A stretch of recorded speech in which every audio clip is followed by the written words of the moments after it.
Yeah, well, leave it to Hollywood to take one of the most beloved series of all time in the form of Harry Potter and make Snape black, because that's always fun, and make every character look like a gay lesbian. Anybody surprised? No, not really. Let's get into it. Harry Potter series and I have a complex relationship. Yep. The books kind of passed me by in the 90s because angsty teenage drinker was more into serious, pretentious fantasy at the time, so I never really fell in love with them and grew up with Harry, Ron, and Hermione. I was forced to read the Harry Potter books when I was a kid.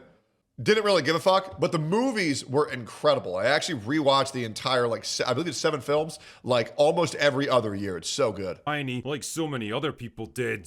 Likewise, when the movies came out in the early 2000s, I didn't have any context for whether they were faithful adaptations or not, and I'll be honest here, the quirky, goofy, To my knowledge, yes, they were faithful adaptations. family-friendly tone of the early films didn't do much to win me over. I didn't hate them or anything, they just weren't really my cup of tea, so The only thing that I don't like about the Harry Potter films is the fight scenes. Everything else is amazing. I believe the fights scenes are they're way too over.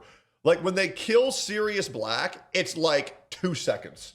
And he gets fucking dies immediately. Which I thought was lame as shit. You know, I'm used to anime fights where when somebody dies, like they get like their final word, it takes like 5 minutes, so you really get to soak it in. It comes out of nowhere, but it makes sense for the universe. I was happy to let the fans get on with it, but I was always kind of curious, because nothing achieves that level of cultural impact without something pretty fucking special to back it up. True. So, a couple of years ago, I girded my loins, Well, I mean, I guess that's not true because Keeping Up with the Kardashians has a pretty consistent fan base.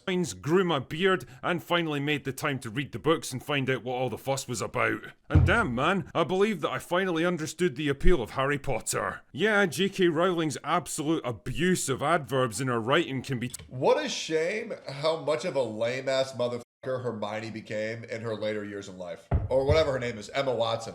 Emma Watson is so fucking lame now, bro. But that being said, like, almost every white liberal female celebrity has just become a brainwashed puppet for leftist propaganda. It's so annoying. tough to get through at times. Watch out, Harry, Hermione shouted warningly.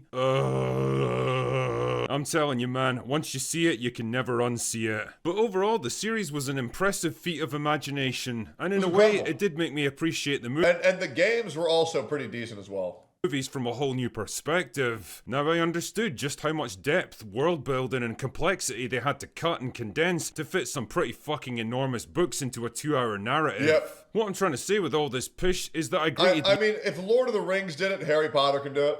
I think J.K. Rowling did a great job. the announcement of a new Harry Potter TV series on HBO with And it looks like the gayest shit I've ever seen. about the same level of enthusiasm I'd welcome the installation of a new toilet seat. I mean, it is an improvement, I guess, but is it really gonna do anything revolutionary? No. Oh, this is the best shite I've done in years. On the plus Now, I will say, getting a new bidet, that's life-changing. But changing toilet paper brands, maybe if you go from 1-ply to 4-ply, but new toilet seat, not really. side, all that extra runtime offers the chance to expand on stuff from the novels that either had to be cut or massively simplified for the sake of movie making, which is nice, I guess. Shit man, it might even do my boy Ron justice this time around. Seriously, the Ron from the books is such a wildly different character from the film version, it's not even funny. He's snarky, he's quick-witted and assertive, he's angsty about his poor background, but he takes no shit from people about it. He argues regularly with Hermione, and he actually wins a lot of the time. On the other hand, I can't say I was exactly desperate to watch the same story get rehashed again, even if it came with a few extra bells and whistles attached. And well, there's the other issue to consider. The first Harry Potter movie came out a quarter of a century ago, and Hollywood is a very different place from what it was in 2001. But hey, it's happening no matter what some arsehole on YouTube says. And yesterday, the first trailer dropped for season 1, so what the fuck do I actually think about it? Well, this one left me feeling confused. Right off the bat, the tone of the trailer is bizarrely dark, serious and heavy, all muted colours and washed out lighting, and overlaid with that booming, ominous Hans Zimmer score that feels more like a grandiose, painfully serious Zack Snyder superhero flick than a whimsical kid's adventure. Don't get me wrong, the intention's obviously to contrast the bleak concrete jungle of the Muggle world with the vibrant magic and colours of Hogwarts, but holy shit, we're not launching into some deadly serious epic fantasy fantasy here. The John Williams score from the movies was absolutely pitch perfect for was Harry incredible. Potter, combining intrigue and mystery with an undertone of adventure and danger, and just a hint of playfulness to remind you that yes, you're allowed to have fun with this one. The characters, on the other hand, are a bit of a mixed bag. The kids all look fine, I guess. The lead actor for Why'd they make Hermione black? And also, why'd they make Harry Potter gay? Harry doesn't quite have the same spark and charisma that Daniel Radcliffe had, but I'm sure he'll do okay. Nah, I disagree. Hermione looks fucking terrible. What did they do, bro? Hermione is kind of meh. She doesn't have the bushy hair, or the buck teeth, or the pale skin that Hermione was known for, but, you know, apart from that, she's dead on, I guess. Aunt Petunia has been changed from a pretentious, upper-middle-class snob to what looks like a council estate chav. Yeah, that's brutal. For some reason. And yeah, I know that's going to have Americans scratching their heads in confusion, but what can I say? If you know, you know. It does seem kind of strange though, because the Dursleys represented a very specific kind of conservative, middle-class British family that's obsessed with appearance and reputation, which puts them exactly at odds with Harry and everything that he represents. If you've ever seen the sitcom Keeping Up Appearances, you'll recognise absolutely everything about them right there. Actually, it almost makes me wonder if old J.K. Rowling was a fan of the show too. The reality though is that the casting in general is probably going to be compared unfavourably to the film franchise. Say what you want about the movies, but the actors they managed to assemble... It doesn't matter if the new series looks like the old series. It only matters if the new series is representative of what is put in the books, because that's the source material. And the reality is, Snape wasn't fucking black. And he certainly didn't have dreadlocks, so what the are they doing? For them were absolutely phenomenal. And I mean, Hermione where else are you wasn't going to see Indian. Alan Rickman, Maggie Smith, Ralph Fiennes, Gary Oldman, Jason Isaacs, Brendan Gleeson, Michael Gambon, and John Hurt in the same fucking movie? Somehow, I don't think Nick Frost and John Lithgow are quite on the same level. Anyway, enough about that bullshit. Let's talk about the real elephant in the room. Draco Malfoy's hair. Okay, we're missing another elephant. There's one more. Also, Draco Malfoy looks horrendous. You got the fucking broccoli cut, bro. That's rough. Seriously, what's with the fucking Gen Z bird's nest resting on his head? He looks about as intimidating as Patton Oswalt. Oh yeah. Who the is that? Oh, here we go. Yeah, and Snape's in the trailer as well. And I'll be honest, I think the casting department did a great job with this one. There better be a joke coming after this. There's no way you believe this. There's no way. Okay? There's no way.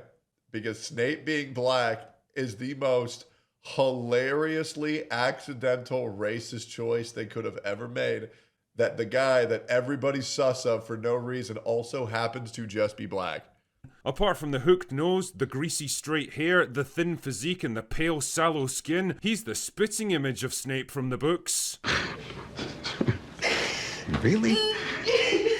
Joking aside, race swapping such a prominent character that was Idiotic choice. clearly described as white in the books and was As well as Snape was, if not for sure, the greatest character in the entire Harry Potter franchise, in my opinion. played to absolute perfection by Alan Rickman in the movies was a pretty dumb decision, because ultimately it's just going to overshadow everything else about this show. It's basically the only thing that anyone's talking about right now, and based on the ratio on that first trailer, the talk has not been positive. It's also exposing the actor to a lot of hate that he absolutely doesn't deserve. And for what? What does all this accomplish, really? Is it going to improve the show? Will it get more people to watch it? Or does it just become a convenient shield to hide behind so you can dismiss any and all criticism, no matter how valid or well-intentioned, as nothing more than ignorant bigotry? There's a reason most fans... Listen, it's not like we don't want black people in our shows. It's not like we don't want Indians in our shows. It's we don't want white people being recasted as blacks. Just like black people would be upset if a black person were to be recasted with a white man. If they were to make Black Panther be played by Christopher Hemsworth, pretty sure the internet would lose their mind. Let out a collective groan Everybody these days knows every it. time a new remake or reboot of an old franchise gets announced. It's because the culture that allowed the original versions to get made the way they were just does not exist anymore, and what we get instead tends to be a lazy, pandering, badly written facsimile of it. We've seen it in just about every other IP that ever got treated to a modern remake, and it would be a real shame if we saw it again here. Anyway, that's all I've got for today. Go away now.